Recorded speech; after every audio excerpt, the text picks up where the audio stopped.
Hi class, welcome to another lecture on CS 575.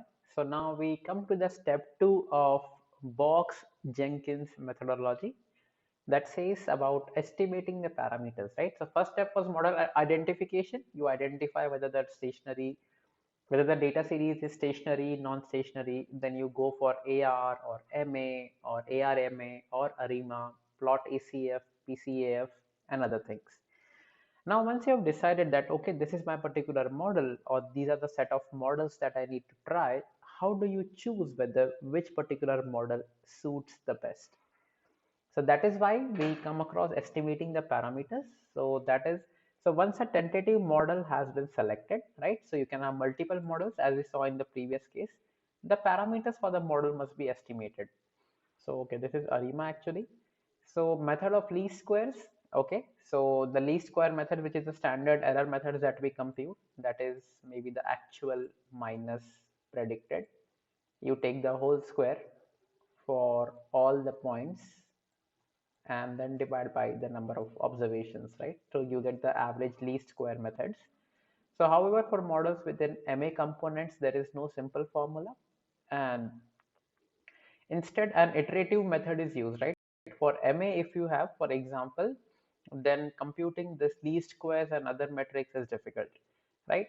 Amongst all this, basically in time series or even on model, how the model performs, we basically use two parameters, AIC and BIC, which are very widely used, not only on time series data, but other model estimations also, right? So for example, AIC is Akaike information criteria and BIC is Bayesian information criteria.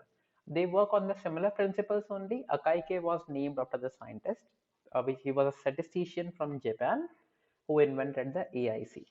So let's directly jump into an example so that we get a clear view, right? So for this particular notebook, I would like to thank Ritvik Math.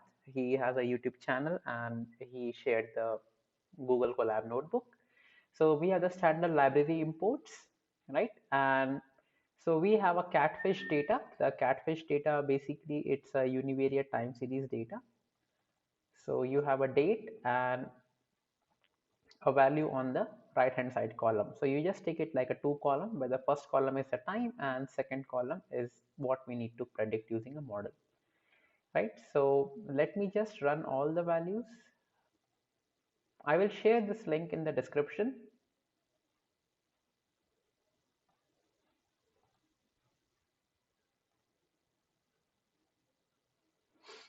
Okay, so first you load the catfish data set, right? And after loading, you just calculate the p-value. So p-value in the case is 0.0, which is less than 0.05, indicating it is stationary data set. So from the plot also you can see that the data has a roughly a constant mean and a variance, right? You can draw a single line across 0 and the data, so that shows the data is stationary. So now what do? We try to take our partial autocorrelation for a lag of 10, right? I have just chosen lag of 10 in this case. You can have a higher lags also. As in the previous lecture we had seen, we usually take the 25% of the values. So we have 325 values.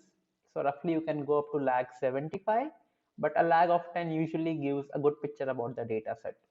So now you see the first lag is basically a lag 0, right? So this is at point 0. So we ignore this because with itself it always will be 1. So now you see that AR1, so this is for 1, this is a significant value. The blue line indicates a 95% interval. Again, AR2 is also significant, right? AR3 is significant, AR4 is significant, 5 is not significant, 6 is significant, 7 is significant, 8 is significant, 9 is not significant, and 10 is significant, right? So in this particular case, I can actually test my models on AR1, AR2, AR3, 4, AR6, AR7, AR8, and AR10, right? Because we have significant spikes for these values in the partial autocorrelation. Now, what do? We pick four models, AR1, AR4, AR6, and AR10. For your homework, you can just try for all the models and just check what fits better, right?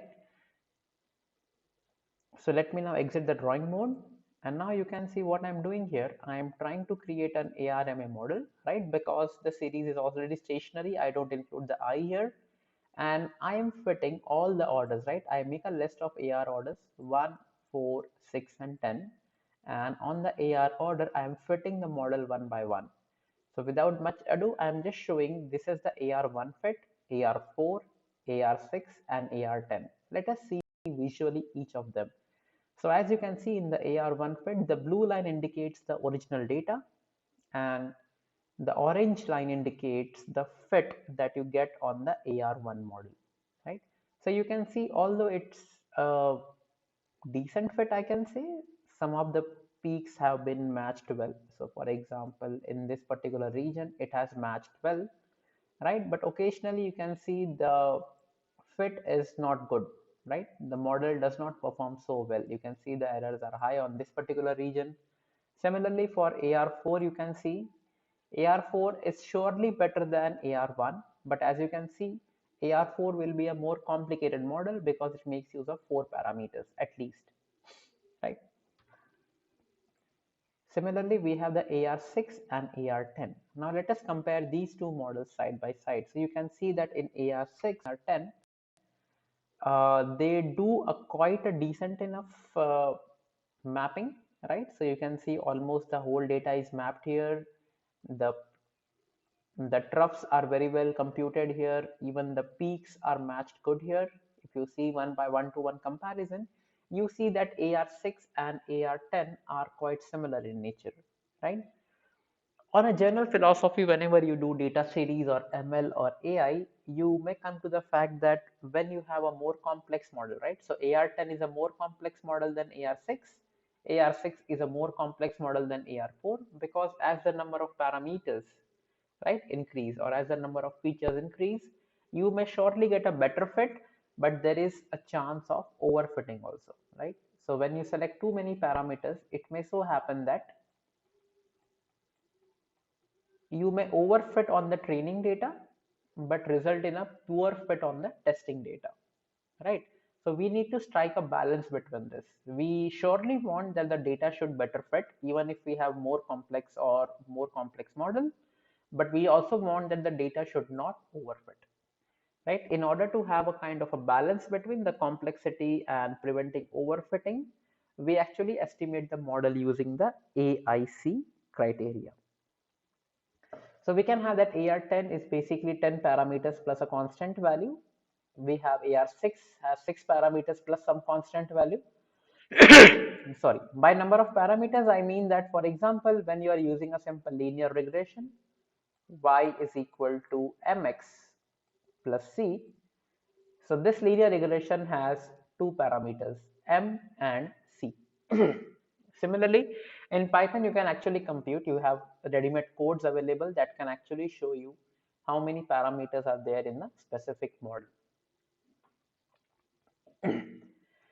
So now we have two model estimators, AIC and BIC. Right? So AIC, BIC basically now has basically 3 features. We have a log likelihood, a number of parameters, and number of sample used for fitting. So if you see in the formula of AIC, I am only using K and L, which is the log likelihood and the number of parameters. So number of parameters I explained you already. The number of parameters basically for a linear regression, y is equal to mx plus c, has 2 because m and c are the parameters here, right? Just for simplicity, we can assume here for that AR10, we have 10 parameters plus a constant. AR6 has 6 parameters plus a constant value, right? Just to be on the same scale. So AIC is desired to be as low as possible for a robust model, right? As low as possible. So now what does log likelihood basically indicate? So basically log likelihood says that how strong the model is in fitting the data, right? So technically when we do kind of prediction or anything, we want that our model should fit the data as close as possible, right? So higher the value of log likelihood, the better is your model fit. Number of parameters I have already explained, and the number of samples used for fitting we will see in the case of BIC. So let's say you have used 150 values for designing your fit model, right? So n becomes 150. Now, just a simple algebra of school class. So for example, if you want AIC to be as low as possible, then you want that this should be a higher value because it's a negative sign here. So if this is a lower value and this is a higher value, we will have a very low AIC. So now just see how intuitive the formula is. If this value has to be large, that means the log likelihood is large. Now what does a log likelihood indicate? How strongly our model is fitting, right? How strong. So we want a stronger fit. So this is fine. And then we want this value to be as small as possible, right? So that the overall AIC is low. So now K is the number of parameters. Now if K is small, 2K will be small. And when K is small, it means that we are using less number of parameters to fit our data, right? We are using less number of parameters to fit the data. That means our model is simple and well explainable. We always desire this, right? We need to have a simple model. A complex model may better fit, but a complex model may also introduce overfitting, right? So with AIC criteria, we want a lower AIC, which is 2K, which is 2 into number of parameters minus twice of log likelihood. Likelihood again indicates how strong the model fits. So we want a higher likelihood and low number of parameters, indicating a simpler model. So now if you see the BIC formula, which is quite similar, right? On the RHS, we have a 2L, we have the negative sign also. Then we have the K as common, but instead of 2, we have a natural log of N. N is the number of values which were used for fitting. Now, BIC is also desired to be lower, so that indicates that L basically should be high, indicating a log likelihood of high, indicating a better fit. But when we have a natural log of N, so for example, if you have two models, right, which use the same number of, which has the same log likelihood and which have the same number of parameters, right? So let's say 4 parameters and the same likelihood. So in that case, the BIC would be the same, right? But now where does BIC differentiate is that, for example, in model 1, you have used 1000 values to train the model, and in another model, you have used 1 million values, right? Obviously, the model which will be using 1000 values for training may have lesser complexity as compared to the one using 1 million. So when n is 1000, the natural log will be lower because log of a natural log of 1000 is obviously less than natural log of 1 million. So for the model having 1000 values or 1000 samples for fitting, will have a lower BIC as compared to a model which will be using 1 million samples for fitting, right? So basically AIC and BIC try to penalize a complex model and try to basically have more preference for simpler models, right? So for all the models here, so I have AR1, 4, 6 and 10. AIC is the inbuilt value that Python provides, the right? So you can see that AR order. So if you see AR order is our list, which basically comprises of 1, 4, 6 and 10. You can try for other values also. We compute the AICs for all the 4 parameters. So you can see AR6 provides you the least value 1899, right? So we can choose AR6 for our catfish data set. Similarly for the BIC, again if you can see in this case BIC also comes out to be the least among all the 4 BICs, right? So from the AIC and the BIC criteria, AR6 provides a good fit data with a simpler model as compared to AR10, right? So this is how you do the model evaluation, and you can estimate the parameters, how good the parameters are working for your data fitting purposes. So that's all about this lecture, AIC and BIC. There are numerous other criteria which we won't go into. AIC, BIC are very famous and most widely used. So this completes basically the section 2 of model Jenkins. First is the model identification. The second part is estimation of the parameters. Right. So guys, thank you for watching.